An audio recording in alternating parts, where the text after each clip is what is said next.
E falando um pouco mais em relação ao SDCA, que é o ciclo de manutenção dos padrões, ele tem essa carona aqui. Eu vou falar inicialmente da rodada desse ciclo em relação aos operadores. Depois eu vou falar em relação aos supervisores e líderes. Então, qual é o papel desse ciclo quando falando para operadores? O S significa os padrões de trabalho, então são todos os padrões que nós devemos desenvolver. A empresa tem que ter esses padrões para que os operadores possam executar as suas atividades, principalmente aquelas atividades que são críticas.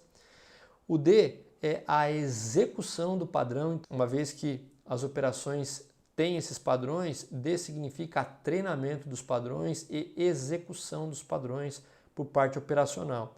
O C é a verificação, é a checagem daquela característica de produto que sai a partir do momento que ele cumpre o procedimento.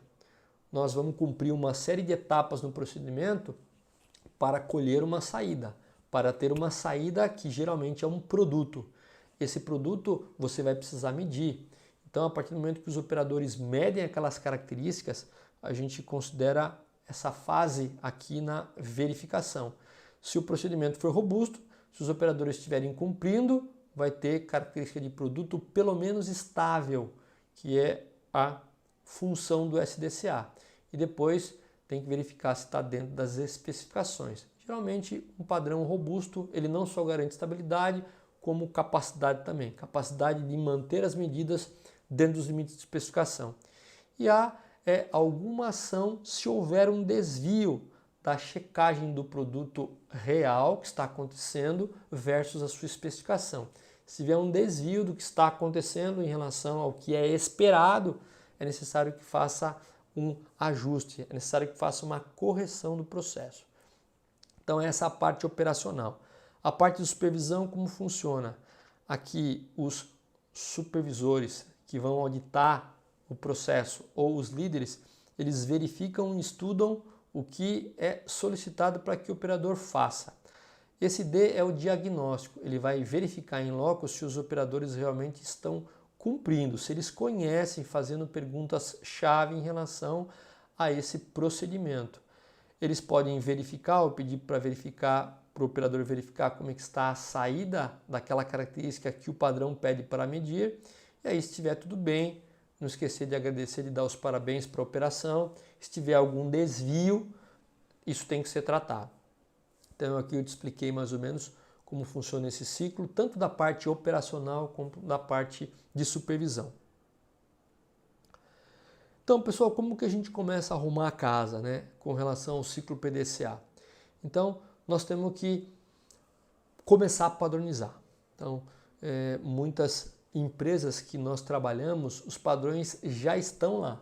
Então, não é necessário nós fazermos. Se não tiver, nós vamos ter que fazer. Mas existem muitos padrões que eles não são robustos. Então, é importante você verificar como é que estão esses padrões. Então, o sentido aqui de arrumar a casa é começar a olhar como está a padronização, ok? Então, o padrão é um instrumento básico do gerenciamento da rotina. Tá?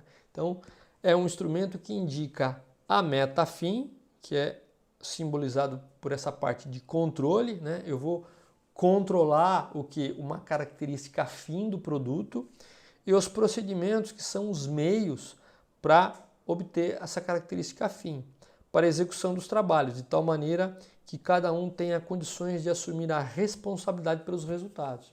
Então, a partir do momento que o operador sabe o que ele tem que fazer para uma determinada entrega, ele tem realmente condições de ser responsabilizado pelos resultados do seu trabalho. Então, realmente, a padronização é fundamental, ela é básica para que realmente a gente não tenha tantos problemas no dia a dia.